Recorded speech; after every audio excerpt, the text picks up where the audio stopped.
Hey everybody, it's Andrew Ainsworth Golf Academy. As always, warm welcome to you wherever you're watching in the world, and thanks for taking the time to watch my video.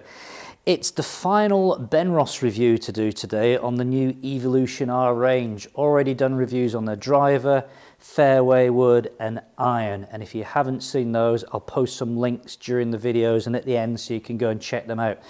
They're very interesting products and really good value for money as well. So final one to talk about is this fella here, which is the hybrid. So this is the Evolution R hybrid. They do an H3 and they do an H4. Post up some details for you.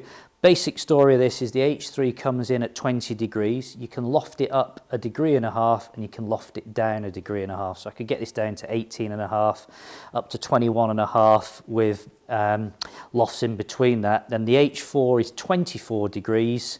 So that can come down to 22.5 and it can also go up to 25.5. So basically that gets all your lofts and your gaps covered.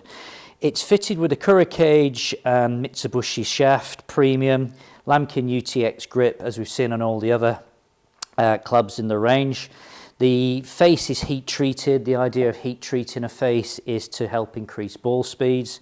We've got this response CT channel at the back. The idea of that is, we see it on a lot of clubs these days, is it helps keep the ball speeds up on off-center hits. Basic idea of that. Premium finish.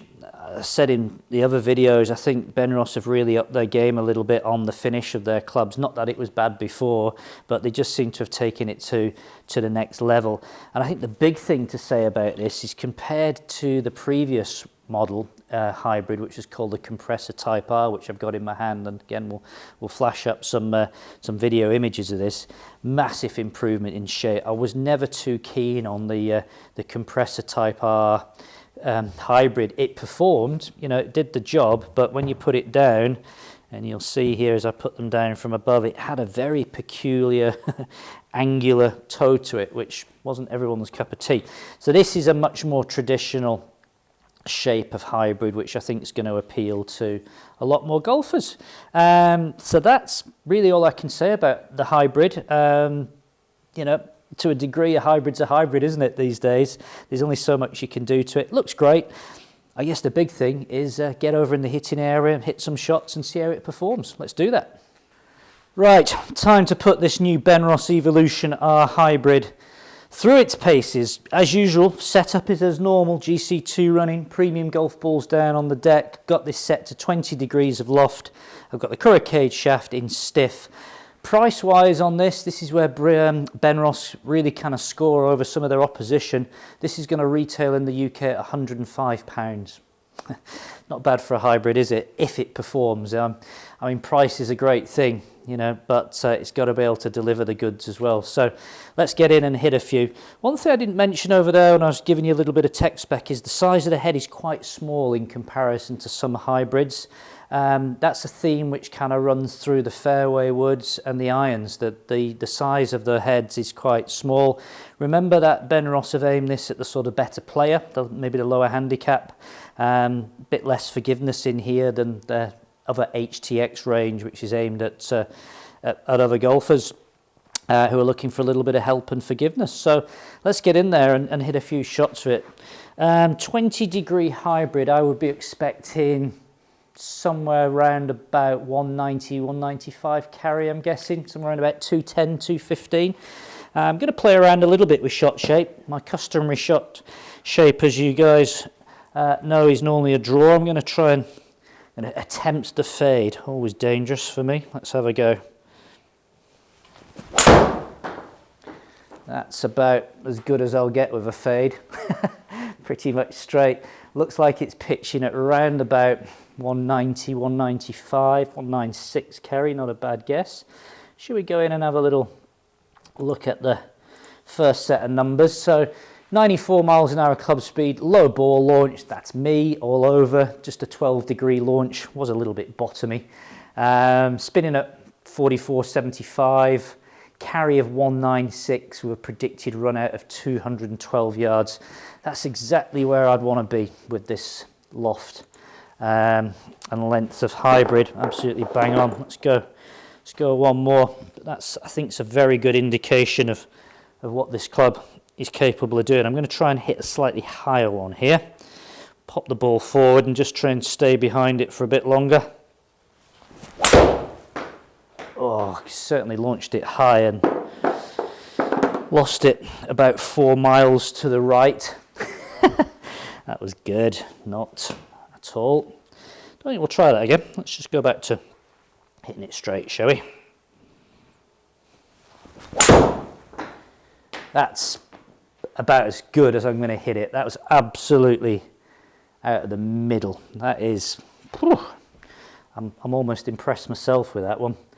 Just shows you, doesn't it, what a difference strike makes. The first one was a little bit bottomy. The club speed was pretty much the same. Got the launch up a little bit higher, a couple of degrees, but I've middled that one, and that's carried 203 through the air, 219 total. That felt absolutely bang on. I don't know if you'll pick this up on camera, but there, that was the first strike, just sort of down there, sort of low heely.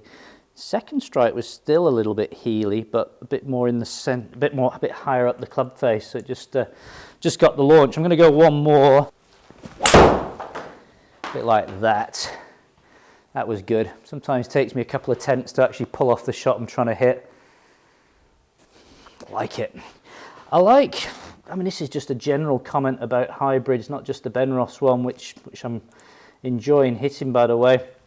The flexibility of hybrids is great, isn't it? You know, you can produce different shot shapes, draws and fades and highs and lows. There's the draw, there's the ball starting to the right with release, 202 carry, running out to sort of 219 from a 13-degree launch angle. So, what do we think of this club? It's powerful. So I've got this at 20. If I got this cranked down to 18.5, I'd be expecting to get this out there at sort of 230, maybe a little bit further. So definitely could fill the gaps in my bag. It's incredibly good value, 105 UK pounds. You just can't argue with that, can you? When, you know, you look at other hybrids, you know, around about £200 mark, some are more than that.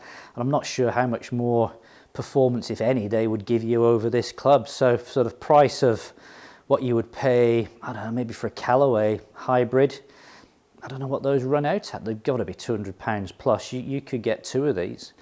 As I've said in previous videos, one of the problems Benross have, and I sympathise with Benross, is that they don't quite get the reputation that they deserve because they don't sponsor tour players to use their equipment. This is how they keep the price down.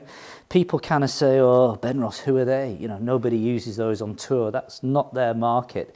The reason that this club can be retailed at just over £100 is because they're not paying players, there you go, paying players, big contracts. So that's how they do it. It's definitely worth a hit, folks. If you get access to these products, please go and try them.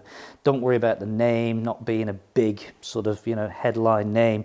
It's the product and how they perform that counts. So that's my take on this Benross range. Really good. I hope that Benross have a successful year with it, and I hope that you go and try it if you get the opportunity. Thanks for watching. Quick advertisement before I go. Click on that subscribe button if you haven't done so. Give the video a thumbs up, post some comments, and I'll be back soon with more reviews. Thanks for watching. Bye for now.